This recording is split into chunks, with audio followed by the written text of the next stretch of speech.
الحمد لله رب العالمين والصلاة والسلام على نبينا محمد وعلى آله وصحبه أجمعين. Бүгінгі дәрісімізде біз ошы дүниялағы һынау деген нәмә турасында һөйләшеп китәсәкбез. Гомумән күп кеше был һынау деген нәмәнең хикмәтен аңлап битмәй. Кемдер һорай ала бит инде. Ни өчен безне Алла Таала һынай? Нигә минең шундый кыенлыктарым була тормышта?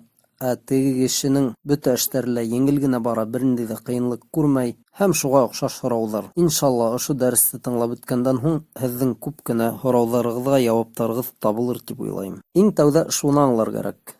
Алла Таала безне бу дөньяга бөтә безне һынау өчен генә җибәргән. Коранда әйтелгәнчә: "Хуаллази халакал маута вал хаята лияблуакум айюкум ахсану амала".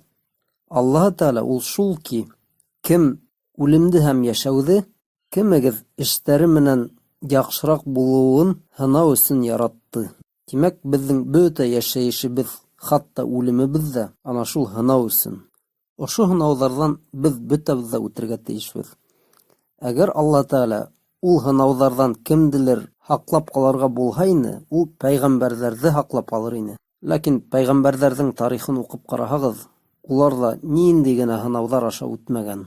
Кайбер пәйгамбәрләр аслыктан азалаган. Уларның бөтәһендә үтерергә, кыуып сыгарырга, тукмарга ниятләнгәндер халыктары. Аюб пәйгамбәр нисәмә еллар буе авырудан йонсыган, кайбер пәйгамбәрләрне хатта үтергәндер, алейһиссалам. Шулай булгас, бу һынаудардан хатта пәйгамбәрләр дә касып китә алмай. Шуга агайны, безгә ниндидер һынаулар килә дип аптырамагыз. Кайдалыр җир тетрәй, кайдалыр янгын сыга, кемдилер үтереп китәләр, хугыштар була, аслыктан кешеләр ыҙалай һәм башкаһы. Был һынаударны Алла Таала безгә я гөнаһтарыбыз өчен яза итеп бирә, я безнең дәрәҗәбезне күтәрергә теләй, я ниндидер олорак бәләнән коткарып кала. Кыскаһы, һәрбер һынауның ниндидер хикмәте, гилләте, сәбәбе бар. Алла Тааланың безгә карата курылган планын без бер касан да тулыһынча аңлап бөтә алмайбыз.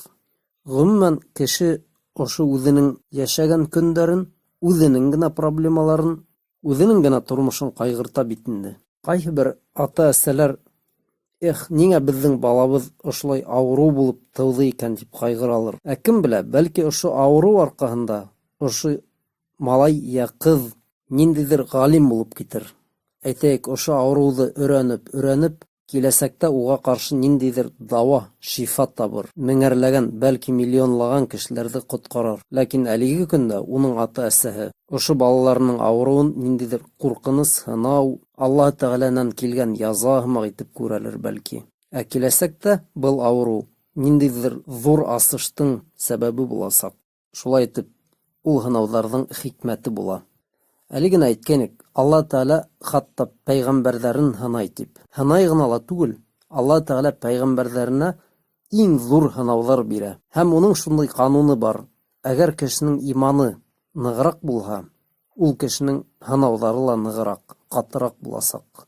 Буның турала бер хәдистә пәйгамбәрбез саллаллаһу алейхи ва саллям шулай дип әйткән: "Ашаддун наси балаан ал-анбия, ثم الأمثل فالأمثل يبتلى الناس على قدر دينهم فمن ثخن دينه اشتد بلاؤه ومن ضعف دينه ضعف بلاؤه وإن الرجل ليصيبه البلاء حتى يمشي في الناس ما عليه خطيئة".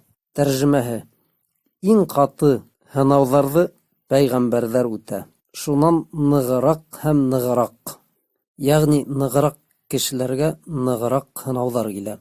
Кешеләр диндәренә ҡарап тикшереләләр. Әгәр уларҙың диндәре көслө булһа, һынауҙары ла ҡатыраҡ буласаҡ.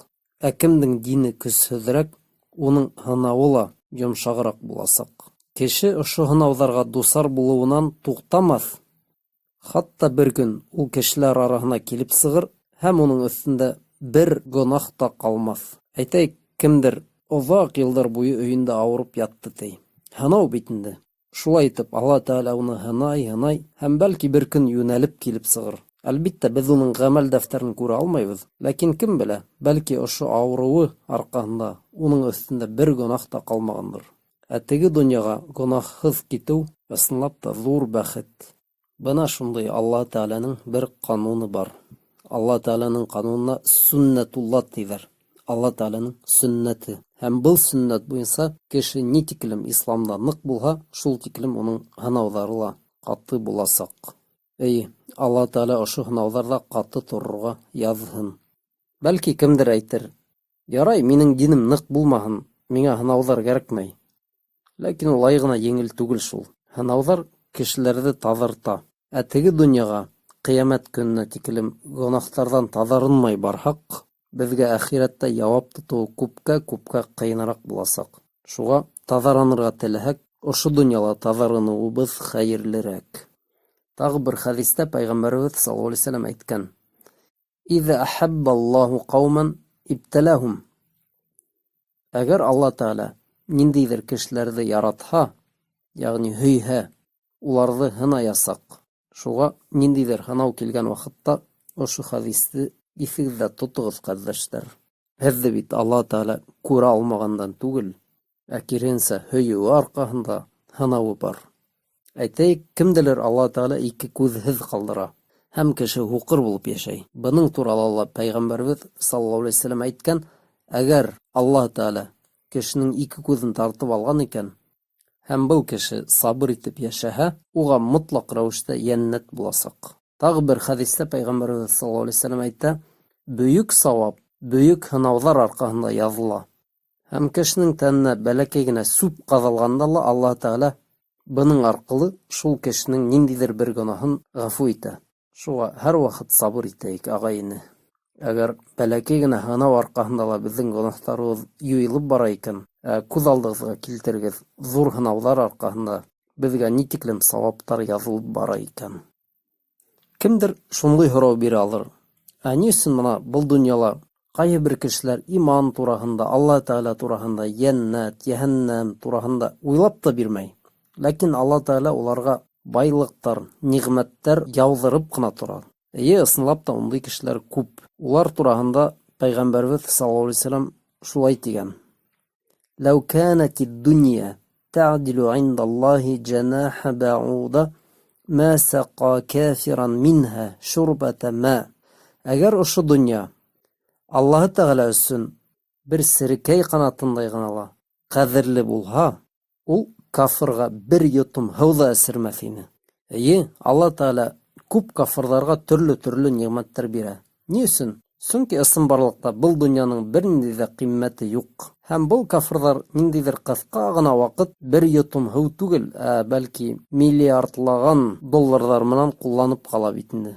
Ләкин Алла Тәғәләнең янына барып етһәләр, был кешеләр аңлаясаҡ: улар яратҡан донъя Алла Тәғәлә өсөн бер нимә лә түгел.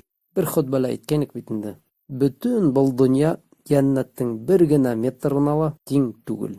Шуға Алла Тәғәлә ул кафырҙарға ошо донъянан теләгәндәрен бирә, сөнки ысынлап та был донъя сүп. Сүпте кемгә бирһәң дә йәлкә түгел бит инде. Шулай уҡ бер хәҙистә Пәйғәмбәребеҙ саллаллаху алейһи ва сәлләм әйткән: «Иҙа раәйтумур раджула юътиһи Аллаһу ма юхиббу ва һуа муҡимун ала маъасиһи фаъламу анна ҙалика истидраджь». Әгәр һеҙ тик гонаһ ҡына ҡылып йөрөгән кешегә Алла Тәғәләнең шул кеше теләгән бөтә нәмәләрен биргәнен күрһәгеҙ, белегеҙ, был әкренләп кенә юҡҡа сығарыу. Әкренләп кенә юҡҡа сығарыу тигән һүҙ ғәрәп телендә бер генә һүҙ менән әйтелә: истидрадж. Истидрадж тигән һүҙ дәрәжә тигән беҙгә таныш булған һүҙҙән барлыҡҡа килгән. Дәрәжә тип әйтәбеҙ башҡортса. Шулай итеп, кемделер бер дәрәжәнән икенсе дәрәжәгә күсереү яйлап ҡына, ул истидрадж тип атала. Ғалимдар был һүҙҙең мәғәнәһен аңлатҡанда, Алла Тәғәләнең кешегә яйлап ҡына яза биреүен шулай тип атайҙар. Яғни кешене яйлап ҡына ниндәйҙер хәлгә сығарыу, һөйләшеү ваҡытында булыуы мөмкин. Мәҫәлән, бер алдаҡсыны теге был һорауҙар биреп, яйлап ҡына фаш итеү, ана шул да истидрадж тип атала. Улар ошо донъяла төрлө ниғмәттәрҙе ҡулланалар, үҙҙәрен аҡыллы тип һанайҙар, үҙҙәрен өҫтөн күрәләр, башҡа кешеләрҙе һанға һуҡмайҙар. Ләкин уларҙың ҡулында булған бөтә байлыҡтар, ниғмәттәр, ул ана шул Алла Тәғәләнең хәйләһе. Бәлки ул кешеләр уйлайҙарҙыр, беҙҙе түгел, улар Алла Тәғәләнең үҙен алдағандар тип. Ләкин улар үҙҙәре алданған кешеләр. Шуға, ағайыны, фәлән кешенең бер ҙә һынауы юҡ, ул рәхәт кенә йәшәй, ҡайҙа Алла Тәғәләнең ғәҙеллеге, тип беҙ үсегергә тейеш түгелбеҙ. Алла Тәғәләнең ғәҙеллеген беҙ тулыһынса ҡиәмәт көнөндә күрәбеҙ, иншалла. Ошо донъялағы һынауҙарҙы үтеп, йәннәткә кереп киткән кешеләр ҡайҙа була, һәм кафыр булып үлеп киткән кешеләр ҡайҙа була. Беҙгә ниндәй генә һынауҙар килмәһен, уларҙы дөрөҫ итеп үтергә яҙһын, бөтә ҡыйынлыҡтарҙы ла йырып сығайыҡ, Алла Тәғәләнең әмерҙәрен үтәйек, тыйғандарынан тыйылайыҡ, һәм Алла Тәғәләнең алдына таҙаранып барырға тырышайыҡ. Джазакумуллаху хайран. Ассаламу алейкум ва рахматуллах.